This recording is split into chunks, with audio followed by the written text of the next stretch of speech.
briefly look at method number 1. Okay, so method number 1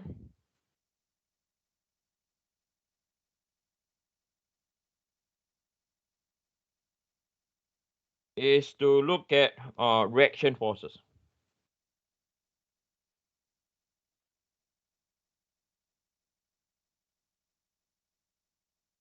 Okay, so we have a structure, okay, that's loaded in this direction, P and P prime. Okay, then we apply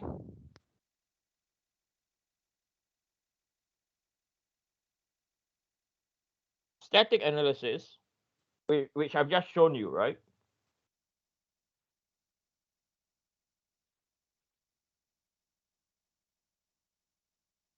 To determine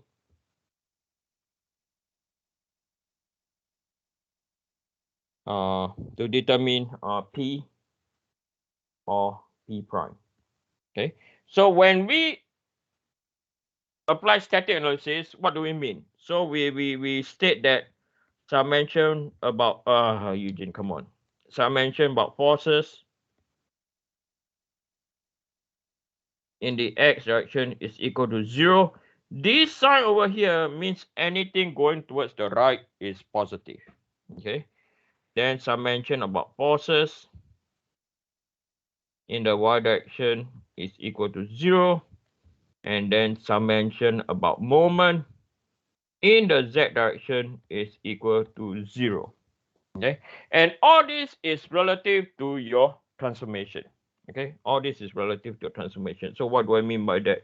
So remember, whenever we draw a transformation, this is x, right? So towards the right is positive, y towards upwards is positive, rotation using right hand rule, okay, is anti-clockwise. That's why anti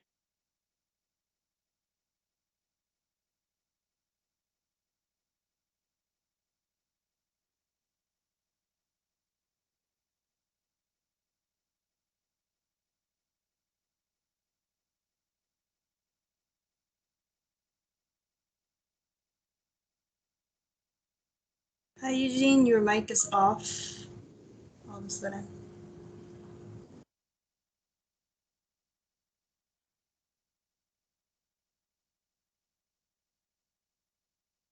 No, you just muted your mics on Microsoft Teams.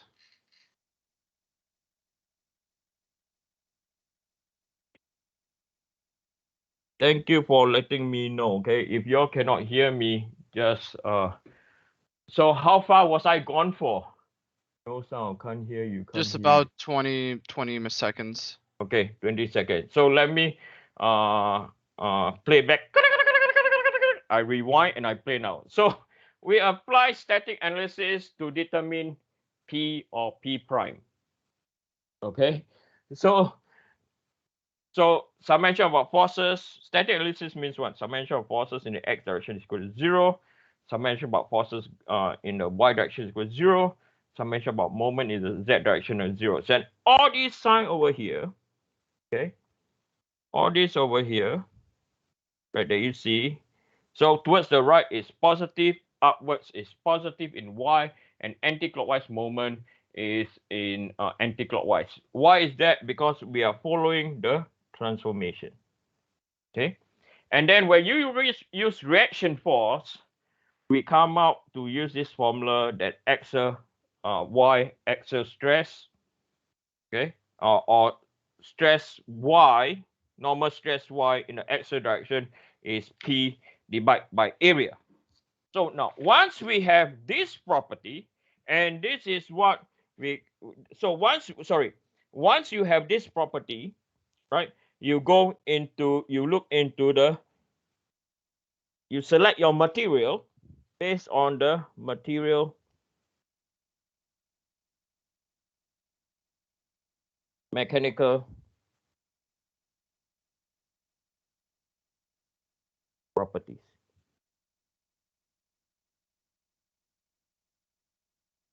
Okay, material mechanical properties. So now I'm going to go into your textbook and to show you some properties if I can find any. Okay, so we go over here. Bear with me. I should have done this before class, but I did not. So we look at some properties.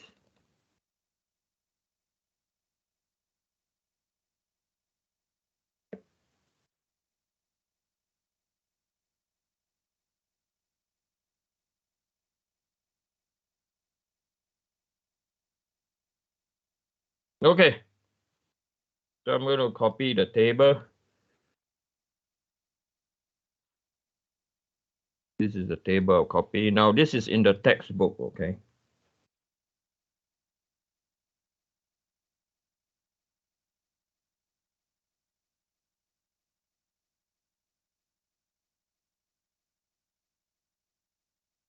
Okay, we look at all this property now.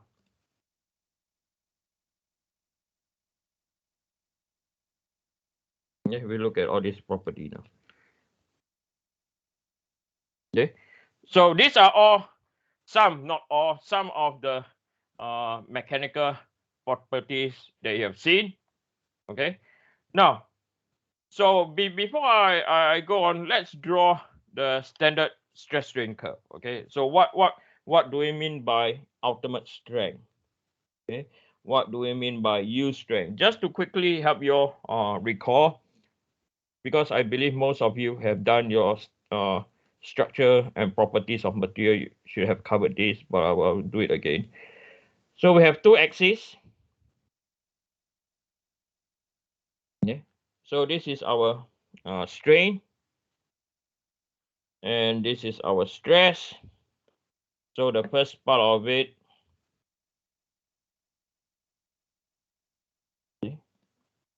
then you will have this going down, and then it, no, we will not do this. Sorry.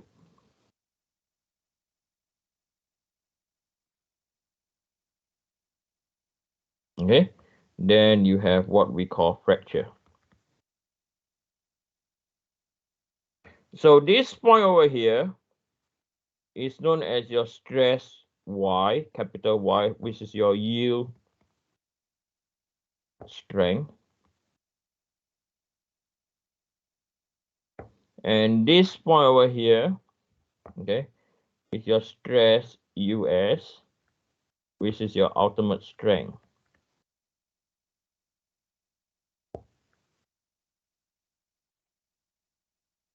Okay, and then we will have a line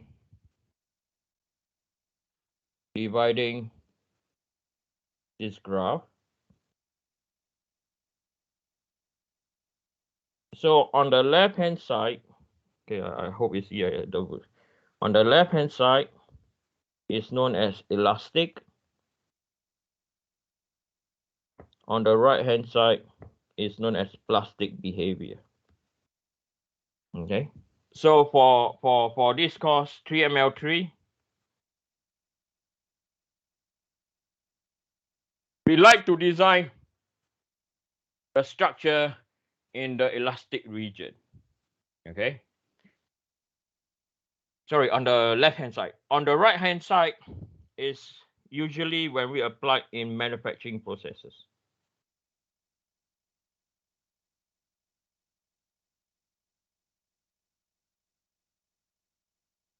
Okay, so depending on the field that you are in, okay, or the topic they are in, sometimes or usually you want it, when you're designing structures, you want it to be in the elastic region.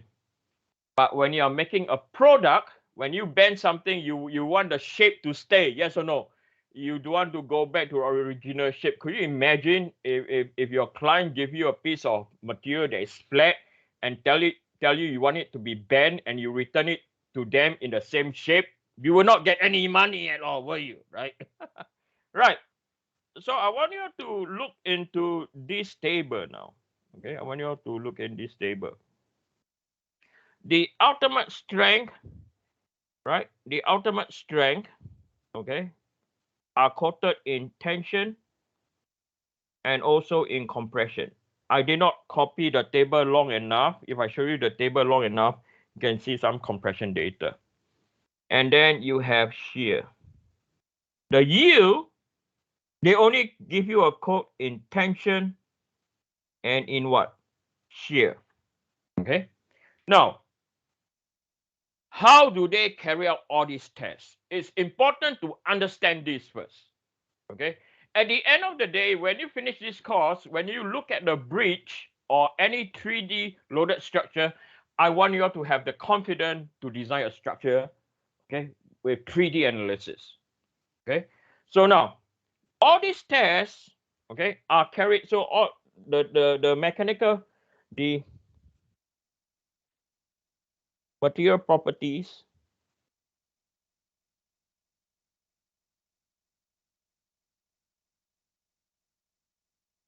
are carried out in unidirection only. Okay, they are carried out in uni. Uni means what? One direction. So how do I mean by that? Okay, what do I mean by carried out in unidirection? So if it's in tensile, right? What they do is they have a rod. They pull the rod.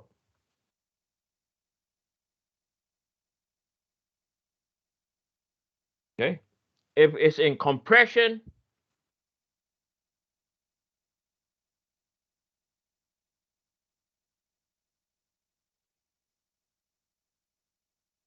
they compress the rod.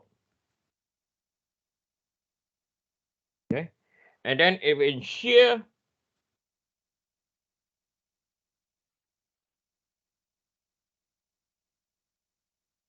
okay, they do something like this.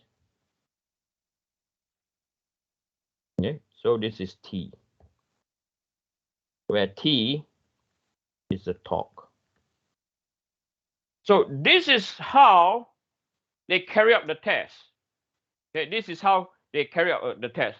So these two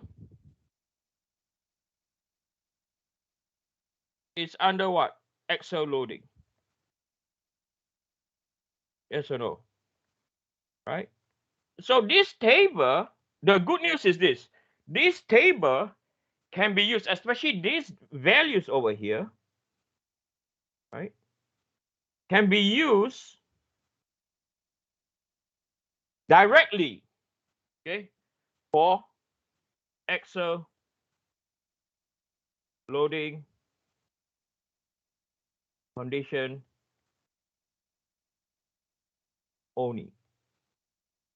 Okay, only can be used in axial condition. Yes or no? Only can be used where in axial direction because the tests are carried out this way.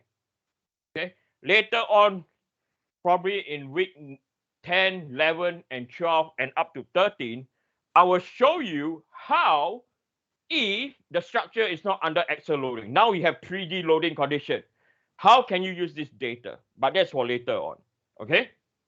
So now you can see over here, they give the value of yield strength and ultimate strength. Now, if, for example, if you can see most of the time the compression is not given. Most of the time, it's not compression. Okay. So what can you do? If the compression is not given, what can you do? Okay, so I'll tell you what is feasible. Okay, so in general,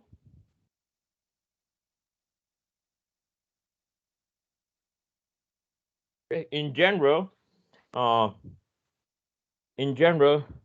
do it in terms of yield strength.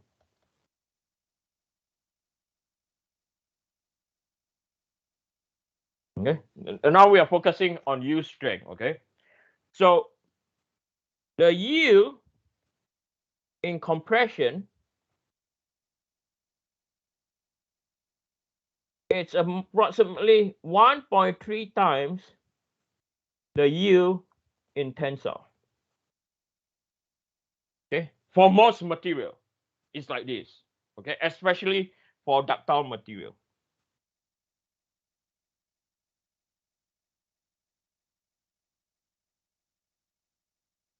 Okay, however,